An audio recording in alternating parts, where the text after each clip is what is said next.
precisamos então refletir sobre o que significa paz. Então veja que eu peguei, por exemplo, só essa palavra e o versículo, né, que Jesus diz, minha paz vos dou. Então você ficar pensando durante o dia, ficar analisando aquilo que Deus falou na sua palavra, tá bom? Então muito importante, tá certo?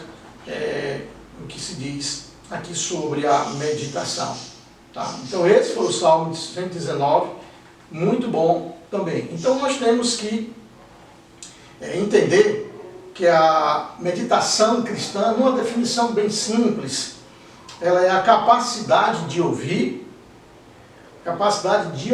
a voz de Deus e obedecer a sua palavra. Então, se percebe que quando se isola, se fica em silêncio, se medita, você fica calmo, tranquilo e sereno, buscando esse entendimento da palavra de Deus. É algo muito importante que o nosso foco principal de meditação não é um vazio, não é algo de impessoal, e sim as Sagradas Escrituras.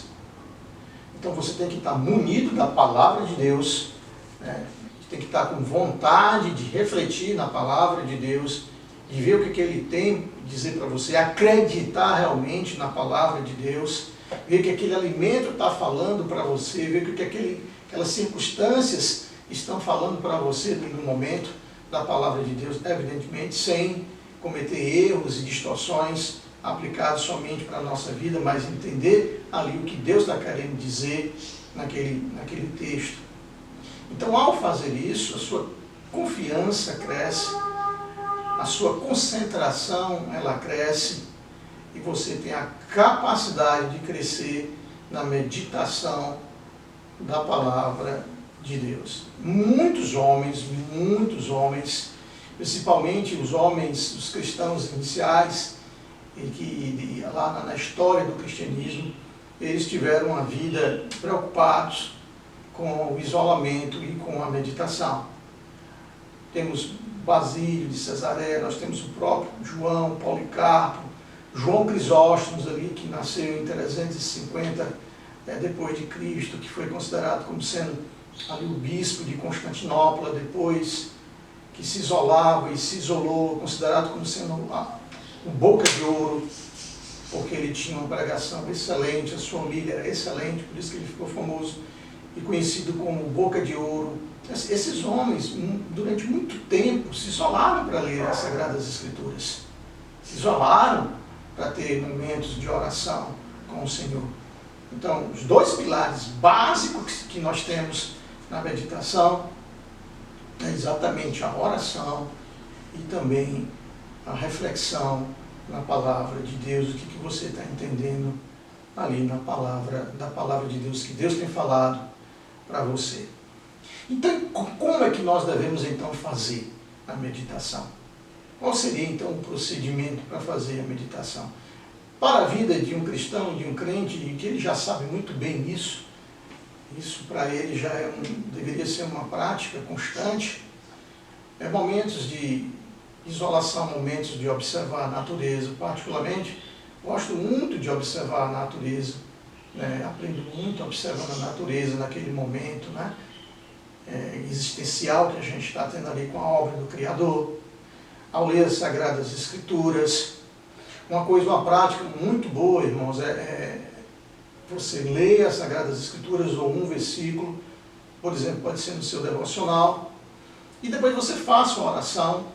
Se você é acostumado primeiro a orar e depois ler as Sagradas Escrituras, faça o contrário. Ou faça, por exemplo, ore antes e ore depois. Você pode muito bem orar ao iniciar seus estudos, a sua reflexão, a sua meditação, e depois você lê, e depois que você lê, você volta a orar em cima daquilo que você leu. Isso é muito bom, muito sadio de se fazer, porque você acabou de ler os versículos, acabou de ler o texto, e você vai orar ao Senhor, dizendo: Senhor, tu acabaste de falar aqui na tua palavra, isso. Me ajuda, então, a entender e fazer e colocar em prática tudo isso que o Senhor acabou de dizer aqui na tua palavra, Pai. Então é uma forma de você meditar e você ali memorizar aquilo que as principais lições que aquele texto, aquela passagem veio a dar para você. Então, queridos, vamos, sabe, temos que ter essa disciplina, amor ao Senhor, comunhão com Deus, porque nós sempre temos dito que a gente tendo a comunhão com o Senhor do ponto de vista vertical, no horizontal, com as outras pessoas, com os irmãos, vai fluir muito bem. Você vai começar a compreender mais, entender mais, ser compreensivo no que diz respeito às pessoas. Lembre-se, tá certo? Ninguém está dentro de um carro de Fórmula 1. Ninguém está a 300 km por hora e nem na velocidade da luz com 300 mil quilômetros por segundo. Você é um ser que vive, você é um ser que pensa, você é um ser que às vezes tem que parar para meditar, para pensar. Não é só uma questão de construir as coisas. Nós temos na nossa natureza, nós sabemos construir as coisas, nós queremos construir uma casa, nós queremos limpar uma casa, nós queremos fazer isso, queremos fazer aquilo, temos o nosso trabalho. O João de Barro, o passarinho, constrói sua casa de barro, os passarinhos constroem os seus ninhos. A natureza toda tem as suas obrigações. Mas chega um momento em que você tem que parar. O beija-flor, que é um pássaro lindo e maravilhoso, se eu observo aqui no meu jardim, quando chega um beija-flor, o animal aqui é o pássaro que bate mais rápido as asas. O beija-flor, quando chega de noite, simplesmente ele fica anestesiado. Ele não aguenta mais, ele perdeu energia demais. Então, quando ele vai para o seu ninho, se você quiser, você pega até o beija-flor na mão, ele está super cansado. A recuperação dele tem que ser, porque no outro dia ele vai ter que estar lá, no néctar das plantas, batendo aquelas asas rapidamente. Então todos nós temos que ter o nosso tempo, a nossa calmaria, o nosso momento de pensar e o nosso momento de refletir, queridos. Tá? Então que você exerça, pare para pensar, não apenas ler de forma automática e sair. Não pare no que você leu.